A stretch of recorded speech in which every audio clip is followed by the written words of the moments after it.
Hi there, it's me again. So today I will talk about some simple tricks I found effective to save my mental health and time. And it breaks down to things that you should stop doing, things that you should bear in mind, and also some practices you can use to train yourself to be more emotionally mature. So let's get started. So right off the bat, the things you should stop doing is to argue what is right or wrong. In case you haven't seen my last video, I talked about how we all have our unique perception on the reality, which leads us to have different definition on what's right and what's wrong. So there's really no point in arguing, because the only thing that matters to people is what they believe. For example, today, some people decided to call me ugly because they have seen some features of me that fits the definition of the word ugly. And there's really no point in arguing, because no matter how hard I try to show them the other way around, I don't really have the power to alter their definition of ugly, and also them focusing on what they want to focus. And before you go into any heated argument, I think the question you should ask yourself is that, is it really necessary to reach a consensus? Because there is a huge difference in dealing with conflicts at work or conflicts like political opinion. If you are working on a project and it is really necessary to get things done, you need to bear in mind that you don't have any power to control other people's opinion. And I think I'll make a video about it on how to work with people you hate, or like how to deal with conflicts at work. So what about some arguments that doesn't necessarily reach consensus? I think the first step you should do is to ask yourself, why are you so keen on changing their opinion? Now, the point I'm trying to make here is that sometimes wanting people to agree with you actually signifies your need for self-recognition. However, you are really looking into the wrong source, because as I've said, none of us has the power to change other people's opinion. They will just continue to believe what is right to them. So is it possible that you really just want them being on your side, or you're just seeking confirmations because deep down you are questioning yourself on certain topics? This really happens a lot, especially to people who are close to us, because I realized that people actually feel betrayed if their loved ones have a different opinion to them, which also means that they're actually looking for unconditional support from that person, which I think is normal. There's nothing wrong with that. It's just that I think it's always good to really figure out whether you are trying to make a point or you're just looking for them being on your side. So if you figure that you actually feel betrayed by the fact that they're not agreeing with you, that means that you need to work on the self-confidence issue, and also maybe we think about what are the emotional investments in this idea. What makes you into this so much that it's actually affecting your relationship?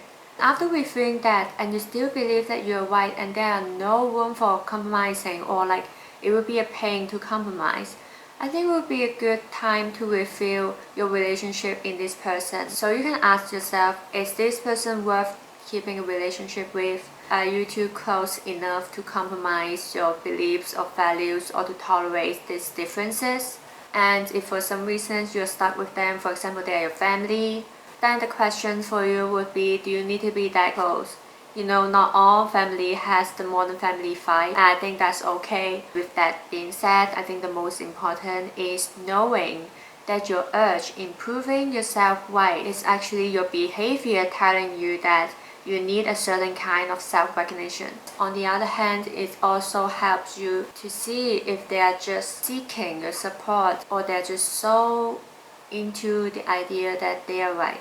It gives a foundation for you to think about how you should communicate with them. So for the second thing you need to stop doing is stop trying to change others, whether it means personality, behavior, or reaction. In fact, the only thing that you can do is to communicate your boundaries. If that person is close to you, you can tell them how you feel when they do something, and also maybe you can ask them why they are doing such things to upset you.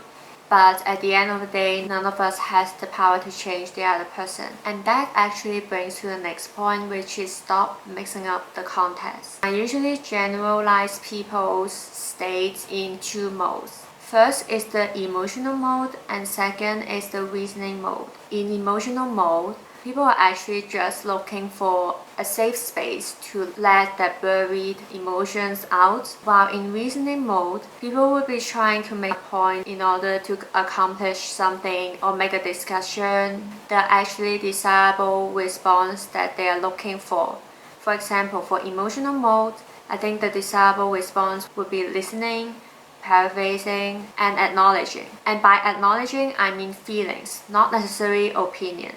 For example, if a person did something wrong to others and they feel regret about it, merely acknowledging the regretful feeling doesn't mean that what they do is right. So for the reasoning mode, I think the desirable response would be calming, analyzing, comparing, and concluding. Which is why I think it's very important to first observe which state this person are in and also adjust your state accordingly. Like, I don't think I need to stress the fact that how bad things would turn out if you just tell an angry person to calm down. And also you need to bear in mind that what they are saying or what they are behaving is not their usual self. They're not in the rational state. What they need is just a way to let their feelings out. But of course, it is normal to feel hurt, but whether to entertain the extreme emotions and make it a disaster is really a choice. And if you can't think of any good responses or like good things to talk to them,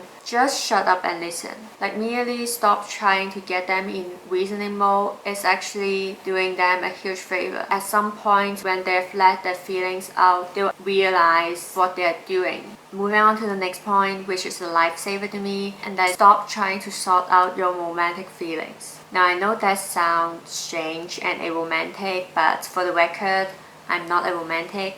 In fact, I think a part of me is a hopeless romantic, and that's why I know things never turn out when I try to rationalize my romantic feelings. I don't think you can scale or score love or like, but you know that there is a difference between liking and loving. It's so complex. I don't think rationality is going to help me. It takes more than love to maintain a healthy relationship.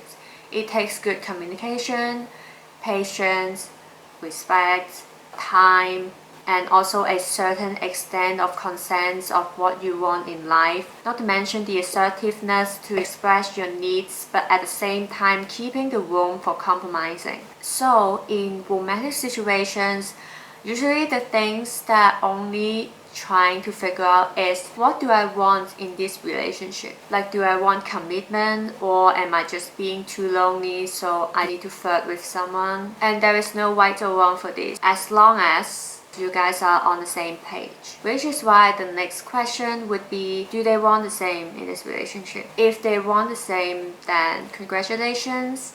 But if they don't want the same thing as you do, it's actually a very good time to quit, because it will only get nasty if you're trying to force what you want on them. And to me, that's not really love, because love should be respecting the person for just being what they need to be now. Like, I don't ask questions like, how much do you think you like them? I don't think there's a way to tell how you feel about a person, but it is possible to figure out what you're looking for in love. No one said relationships are easy. So now I've done talking about things I think you should stop doing if you want to save your mental health and time. Let's talk about some alternatives you should focus on. So there are two beliefs that always bear in mind. First one is, each of us is only responsible for our lives. This means that no one has the obligations to be on your side or to do what you want. And this actually leads back to